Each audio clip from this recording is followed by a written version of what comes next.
Bem-vindo, meus brilhantes do meu coração! Vamos continuar o nosso estudo. E aí, o que você está achando? Tá gostando?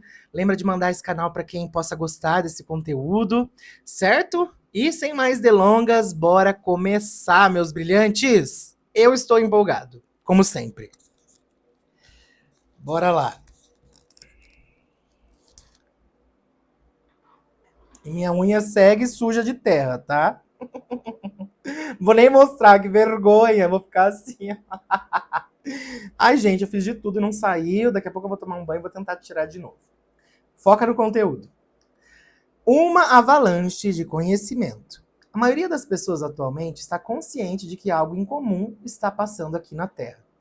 Vivemos num tempo extremamente acelerado e estão acontecendo muitas coisas que nunca vimos antes. Existem mais pessoas no planeta do que jamais existiram. E se continuarmos na mesma taxa, em poucos anos dobraremos a população para 11 ou 12 bilhões de pessoas. Com relação à nossa curva evolutiva de aprendizado humano, a disseminação de informações sobre o planeta está aumentando mais rápido do que a população. Esse é um fato de acordo com a Enciclopédia Britânica. De acordo com a Enciclopédia Britânica. Desde a época da mais antiga civilização humana conhecida, os antigos sumérios, cerca de 3.800 anos antes de Cristo, continuando por quase 5,8 milhões de anos até aproximadamente 1900 depois de Cristo, um determinado número de elementos mínimos de informação foram coletados. Um determinado número de supostos fatos que agregamos para determinar precisamente quantas coisas sabemos. 50 anos depois, de 1900 a 1950, o nosso conhecimento dobrou. Isso significa que foram necessários 5,8 mil anos para aprender uma determinada quantidade. Depois foram necessários 50 para dobrá-la. Impressionante. Mas então, nos 20 anos seguintes, por volta de 70, duplicamos de novo. Foram necessários apenas mais 10 anos, por volta de 80, para dobrar tudo. Agora está dobrando em poucos anos. O conhecimento está vindo como uma avalanche. As informações aceleram a tal ponto, em meados da década de 80, que a NASA não conseguia armazená-las nos seus computadores com a velocidade suficiente. Ouvi dizer que por volta de 1988, eles estavam com 8 ou 9 anos de atraso em relação à simples entrada de informações. Ao mesmo tempo, essa avalanche de conhecimento está se acumulando. Os próprios computadores que impulsionam essa aceleração estão prestes a sofrer uma enorme mudança. Aproximadamente a cada 18 meses, os computadores dobram sua capacidade em termos de velocidade e memória. Primeiro saiu 286, 386, 486, agora o 586, estamos em 93, tornando o 486 obsoleto. Nem ao menos sabíamos como usar 486 quando surgiu o 586. E já estava sendo projetado o 686. Na virada do século, um pouco depois, um computador doméstico será tão potente e rápido que ultrapassará os computadores atuais da NASA do Pentágono, de 93. Isso é verdade, né? Nossos computadores estão voando por aí.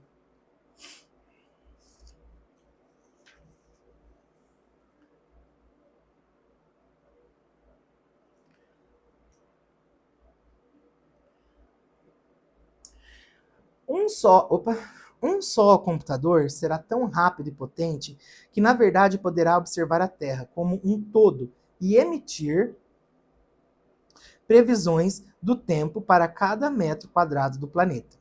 Ele fará coisas que atualmente... Peraí, o que eu fiz? Ele fará coisas que atualmente parecem absolutamente impossíveis e estaremos começando a acelerar a nossa capacidade de alimentação de dados. Atualmente, quantidades imensas de informações são introduzidas diariamente de outros computadores, scanners, por sistema de voz. Assim, com essa incrível quantidade de conhecimento entrando na consciência humana, torna-se óbvio que está começando uma mudança importante na humanidade. Durante milhares de anos, as informações espirituais foram mantidas em segredo. Os sacerdotes e sacerdotisas de diversas religiões ou cultos davam a vida para manter o resto do mundo ignorante sobre um dos seus documentos ou instrumentos de conhecimento espiritual secretos, assegurando-se de que seriam mantidos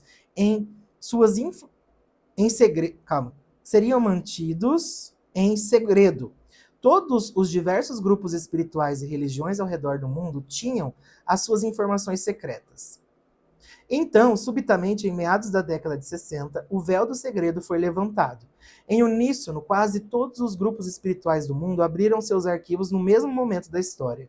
É possível folhear livros na livraria do bairro e ver as informações que tinham sido seladas e guardadas por milhares de anos. Por quê? Por que agora? A vida nesse planeta está se acelerando cada vez mais rápido, obviamente para culminar em algo novo e diferente, talvez fora do alcance da nossa imaginação normal. Estamos sempre mudando. O que isso significa para o mundo? Por que está acontecendo? Melhor ainda, por que isso está acontecendo agora? Por que não aconteceu 1000 anos atrás? Ou por que não espera para acontecer daqui a 100, 1000 ou 10 mil anos? Realmente é importante entender a resposta para essa pergunta, porque se vocês não souberem por que isso está acontecendo agora, então provavelmente não entenderão o que está acontecendo na sua vida, nem estarão preparados para as mudanças que virão.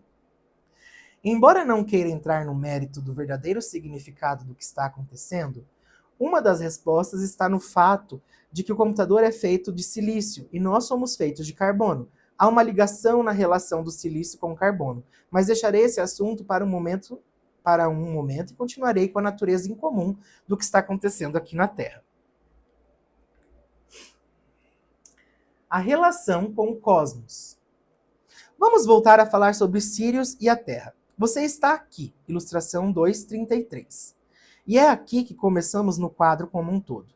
De onde estamos nesse terceiro planeta ao redor do Sol, a íntima ligação da Terra com Sirius não pode ser compreendida muito facilmente. Você precisa ir de dentro do espaço profundo para encontrar coisas assim. Vou mostrar para vocês. Então, você está aqui. Acredita-se que os quasares... isso aqui acho que é depois.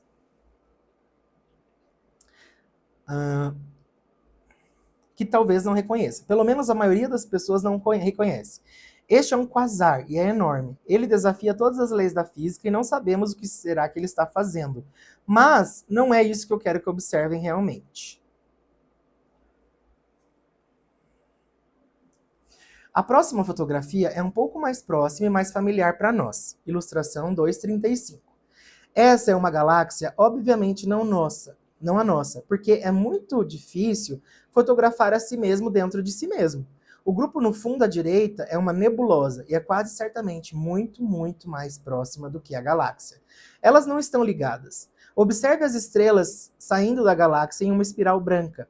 A exatamente 180 graus do lado oposto, uma das espirais é outra espiral emergente. Acredito que haja 8 formas conhecidas de galáxia, embora todas elas sejam funções uma das outras. Esse é o modelo primário. Vamos ver a imagem? Aqui, ó.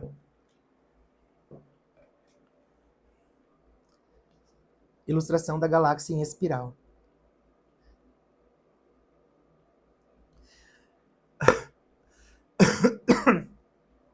Por muito tempo, os astrônomos pensaram seriamente que o que se via lá era o que existia. Se não pudesse ser visto, não existia. Eles ignoravam totalmente o lado invisível da realidade, ou não julgavam que fosse importante.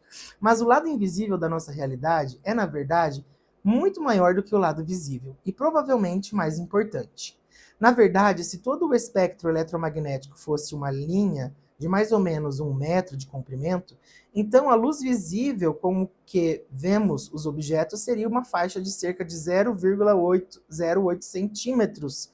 Nossa, em outras palavras, a parte visível da realidade é muito menor do que 1% do total, quase nada.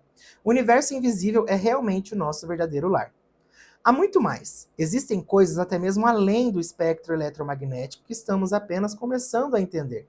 Por exemplo, descobriu-se que quando o Sol antigo explode e morre, como aquele no fundo à direita da fotografia, parece ocorrer apenas na área escura da espiral, mostrado pela seta A, indicando que há uma diferença entre o espaço profundo, seta B, e o espaço interior entre as espirais de luz. Portanto, estamos começando a entender que existe uma diferença nítida entre as duas áreas do espaço, assim como as áreas escuras e iluminadas da galáxia.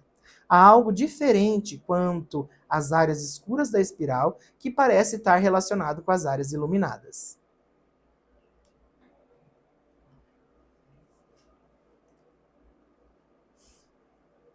Nossa conexão com Sirius. A observação dessas características de uma espiral galáctica levou a outra descoberta. Outros cientistas notaram que, embora o nosso sistema solar se mova através do espaço, ele não se move em linha reta, mas seguindo um padrão helicoidal, uma espiral. Bem, essa espiral não é possível a menos que estejamos gravitacionalmente ligados a outro corpo grande, como um outro sistema solar ou algo maior. Por exemplo, muitas pessoas pensam que a Lua gira ao redor da Terra, certo? Não é o que acontece. Ela nunca fez isso. A Terra e a Lua giram ao redor uma da outra, e há um terceiro componente entre elas, a aproximadamente um terço da distância da Terra à Lua, que é o ponto pivotante. E a Terra e a Lua giram ao redor desse ponto, em um padrão helicoidal, enquanto elas também se movem ao redor do Sol. Isso acontece porque a Terra está ligada a um corpo muito grande, que é a Lua. A nossa Lua é imensa e está fazendo com que a Terra se mova segundo um padrão determinado. E uma vez que todo o sistema solar está espiralando da mesma maneira através do espaço, então todo o sistema solar deve estar ligado gravitacionalmente a algum outro corpo muito grande. Portanto, os astrônomos começaram a procurar esses corpos que estavam atraindo o nosso sistema solar. Primeiramente, eles o reduziram até uma determinada área do céu, com que estávamos ligados. Depois foram reduzindo cada vez mais, até que alguns anos atrás, finalmente, os localizaram em um determinado sistema solar. Estamos ligados à estrela Sirius, Sirius A e Sirius B. O nosso sistema solar e o sistema de Sirius estão intimamente ligados por meio da gravitação. Movemo-nos juntos através do espaço, espiralando ao redor de um centro comum. O nosso destino e o destino de Sirius estão intimamente ligados, formando um sistema. Desde que os cientistas souberam que essa área escura dentro de uma galáxia espiral é diferente, eles descobriram que as estrelas não se movem só ao longo do braço encurvado da espiral. Se alguém girasse uma mangueira de água para cima da cabeça e vocês observassem a cena de cima, veriam gotas que pareciam mover-se em espirais. Podem imaginar isso? Cada gota isolada, no entanto, não estaria se movendo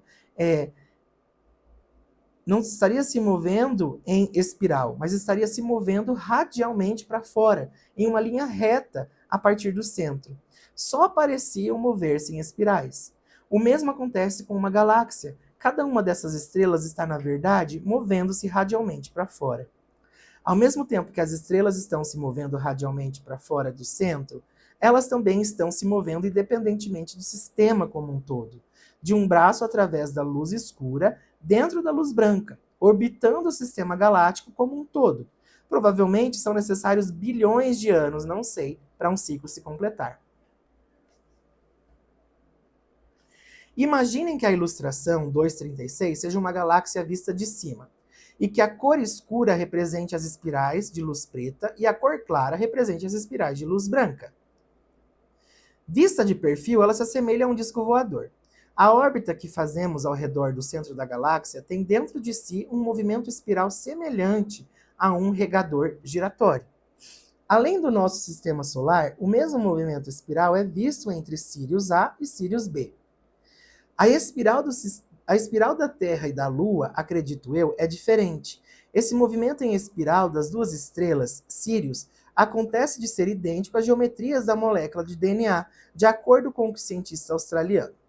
Isso faz suspeitar que talvez exista uma relação no desenvolvimento das coisas, que as coisas acontecem de acordo com um plano maior, semelhante ao desenvolvimento do corpo humano, orientado pelas informações contidas no DNA. É claro que se trata apenas de especulação, mas por causa do princípio assim como em cima também embaixo, isso é altamente provável. Nós falamos disso no vídeo anterior. Portanto, temos duas perguntas relacionadas ainda sem resposta. Uma, por que Sirius é tão importante? O que é explicado pela nossa ligação gravitacional com ela? E outra, Porque esse padrão de evolução extremamente rápido, pelo qual estamos passando na Terra hoje em dia, está acontecendo neste momento da história. Vamos seguir examinando o céu. Primeiro, eis duas informações suplementares a serem compartilhadas.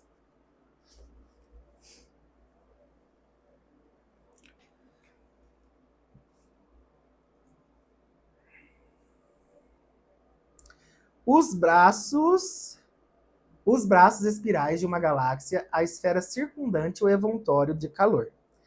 A ilustração 237 é da National Geographic, mostrando o que foi descoberto pouco tempo atrás. Descobriu-se que as galáxias estão envolvidas por esferas de energia.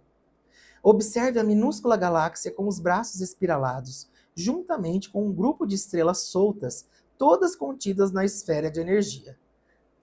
Então, do lado de fora daquela esfera, há outra esfera enorme de energia, com uma minúscula galáxia dentro dela. À medida que avançamos, vocês verão que tem exatamente o mesmo campo ao seu redor. Deixa eu mostrar aqui. Aqui, ó. Esferas de energia galáctica.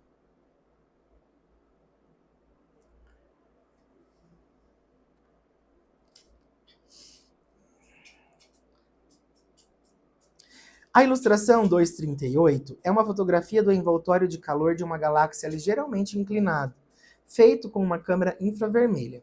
Ele se parece com um disco voador. Tem um grande círculo ao redor do limite exterior, que é escuro, porque o limite exterior está se movendo muito rapidamente. Esse envoltório de calor está exatamente nas mesmas proporções que o Merkaba ao redor do seu corpo quando está ativado por meio da respiração e meditação.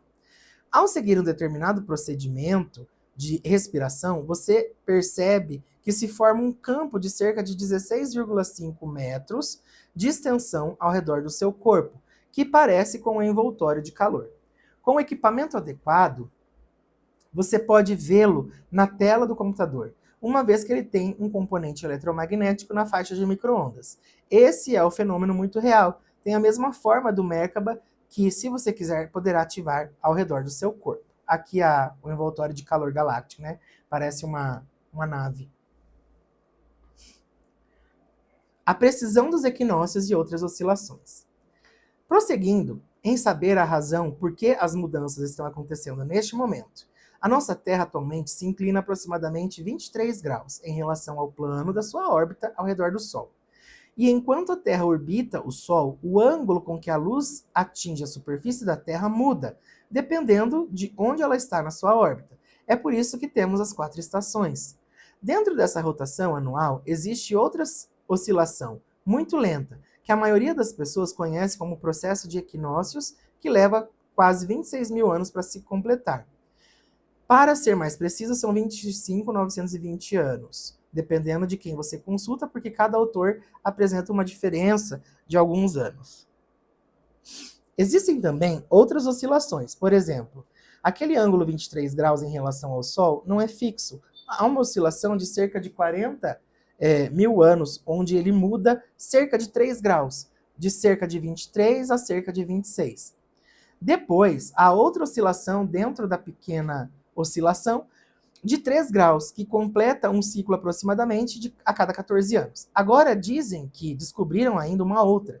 Se vocês lerem os antigos textos sânscritos, todas essas oscilações são profundamente importantes para a consciência do planeta. Elas estão diretamente ligadas aos eventos específicos e aos momentos que esses eventos acontecem no planeta, assim como o nosso DNA está ligado às diversas fases no crescimento do corpo humano. Por ora, só quero considerar a oscilação principal, que é chamada precessão dos equinócios. Já nós vamos ver lá a imagem. Essa oscilação se move de acordo com um padrão ovalado, e a grande oval da ilustração é a própria oscilação. A extremidade direita, no eixo mais longo da oval, é chamada o apogeu, que aponta para o centro da galáxia. A metade inferior da oval mostra quando o planeta está encaminhando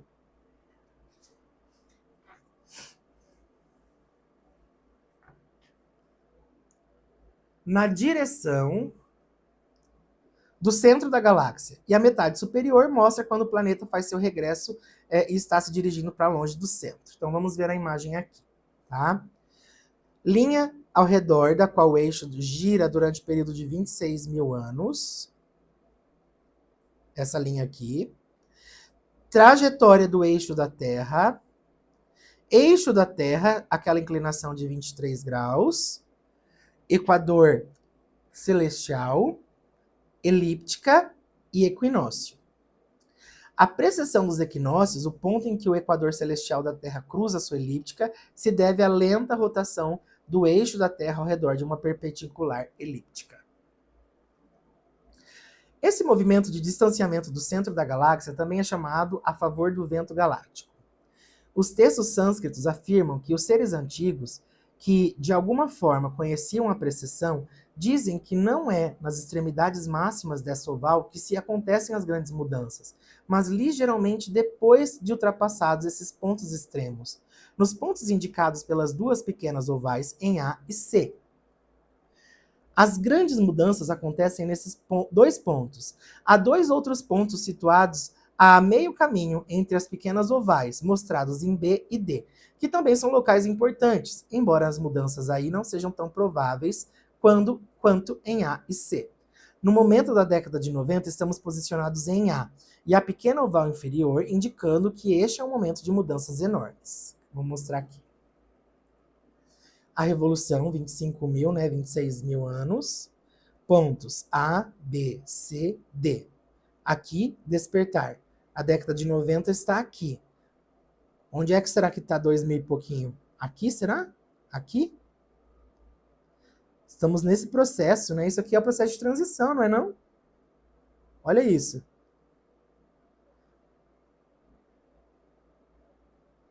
Adormecer. É o ciclo da vida, né, gente? Você desperta, vive, cresce, amadurece e morre, né? Tá vendo que tem um ciclo aqui também, ó?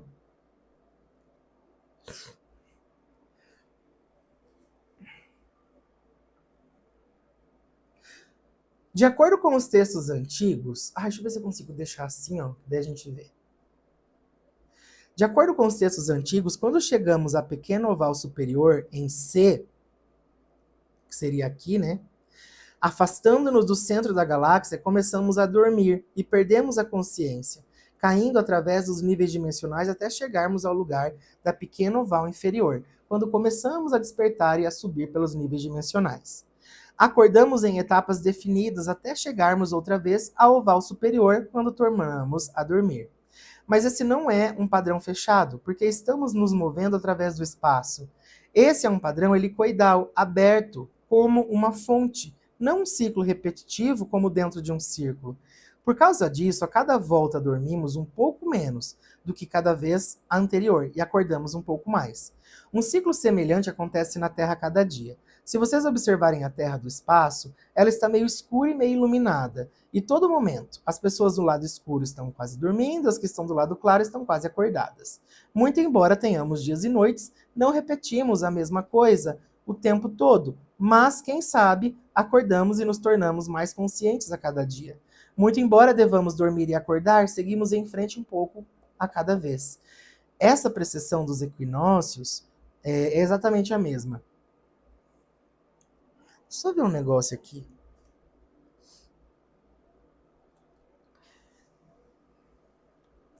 Os tibetanos e os hindus chamavam esses períodos de yugas, que são simplesmente eras, yugas. Cada yuga tem tanto uma fase descendente quanto uma ascendente. Então, quando se usa o sistema hindu, a era ao redor da oval superior, em C, é chamado de Yuga Satya, descendente. Depois vem a Yuga Treta, descendente, a Yuga Dwapara e a Yuga Kali, na outra extremidade. A Yuga Kali pode ser tanto descendente quanto ascendente. Então vamos ver. Dwapara, Treta, Satya, Satya, Treta, Dwapara e Kali.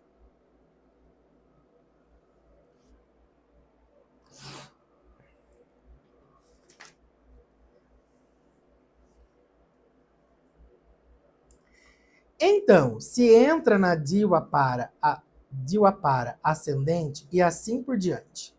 Atualmente estamos na Yuga Dwapara ascendente. Saímos da Yuga Kali há cerca de 900 anos e agora É um momento em que se espera que aconteçam coisas incríveis. O mundo agora está redescobrindo por si mesmo que esses são períodos de enormes mudanças na Terra. Esse diagrama foi feito por Sri Yukteswar, guru de Yogananda. Ele o fez no final da década de 1800. Embora ele não conhecesse a verdadeira duração do tempo da precessão dos equinócios, calculou-a em 24 mil anos. Foi um número bem aproximado, porque a maioria dos hindus não tinha ideia do que estavam fazendo quando trabalhavam com as yugas. Não é minha intenção menosprezá-lo, mas eles não sabiam mesmo. Ai, olha que babado! Aqui, galera. Dá um zoomzinho aqui. Então, nós temos ponto mais próximo, ponto mais distante. Os signos, olha aqui, acho que ele vai falar da relação zodiacal, né?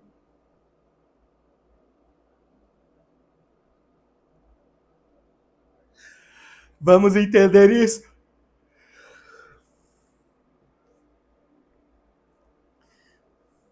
Vejam, quando passamos pela Yuga Kali, estávamos na época mais sombria e mais adormecida.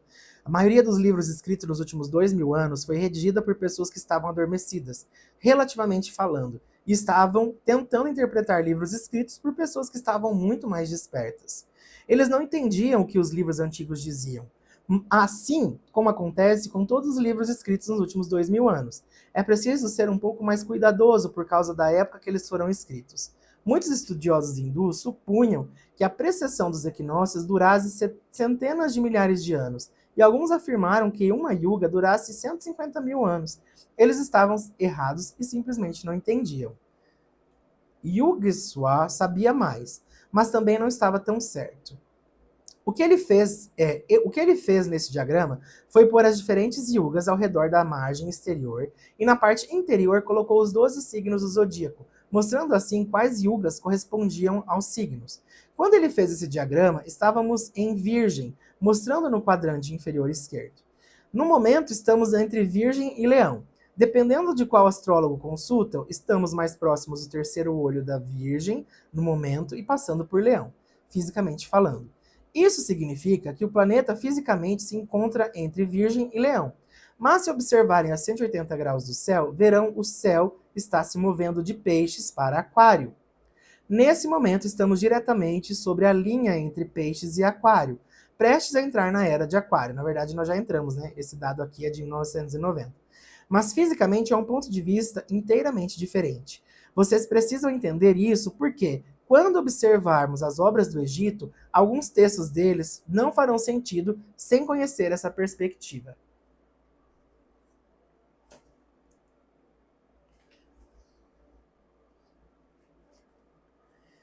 Visões modernas sobre as mudanças dos polos. Na década de 30, Edgar Cayce estava canalizando respostas para um geólogo quando, no meio de uma pergunta, Cayce parou e disse algo como: "Sabe, está acontecendo algo mais importante com a Terra do que você devesse saber." E começou a falar sobre como os polos da Terra mudariam em breve. Ele disse que a data em que isso aconteceria seria no final de 98, mas as coisas mudaram desde aquela época, de uma maneira mediunicamente imprevisível. Os polos ainda podem mudar, mas mais uma vez eles podem fazê-lo de uma maneira ligeiramente diferente da predição de Cayce. Realmente temos livre-arbítrio e podemos mudar o destino do mundo simplesmente por meio do nosso ser. Edgar Cayce era um ser humano extraordinário. Era alguém a quem as pessoas escutavam. Declaração de Cayce de que os polos mudariam em futuro próximo foi quase inacreditável para a maioria da parte do mundo. No entanto, como era Edgar Cayce quem previa esse acontecimento chocante, os cientistas e outras pessoas interessadas começaram a estudar a possibilidade. Os geólogos não acreditavam nessa afirmação, porque pensavam que provavelmente transcorreriam milhões ou centenas de milhões de anos entre as mudanças de polo, que esse tipo de mudança aconteceu muito tempo atrás. No entanto, por causa da predição de Cayce, determinados cientistas começaram a pesquisar de qualquer maneira. Uma série de importantes evidências se apresentou, dando um peso tremendo ao que Cayce estava dizendo e mudando a visão do mundo sobre o assunto. Os cientistas suspeitaram de que se houvesse uma mudança nos polos materiais, então também aconteceria uma mudança nos polos magnéticos. Uma das maneiras pelas quais eles decidiram estudar a possibilidade foi examinar as antigas camadas de lava do mundo. Isso começou, acredito eu, na década de 50 ou no início de 60. Queriam estudar as camadas de lava porque, 1. Calcularam que havia uma tremenda atividade vulcânica, se tal mudança acontecesse. 2. A lava tem característica que poderia permitir a verificação e a datação das mudanças dos polos anteriores. Bom, nós vamos continuar na sequência. No próximo vídeo a gente vai falar um pouquinho sobre as sedimentações de ferro e as amostras do núcleo e como tudo isso vem comprovando essa mudança de polaridade do nosso planeta. Esse foi o nosso vídeo de hoje. Espero que você tenha gostado. Beijo no seu coração e sigamos firmes e fortes no nosso estudo. Brilha!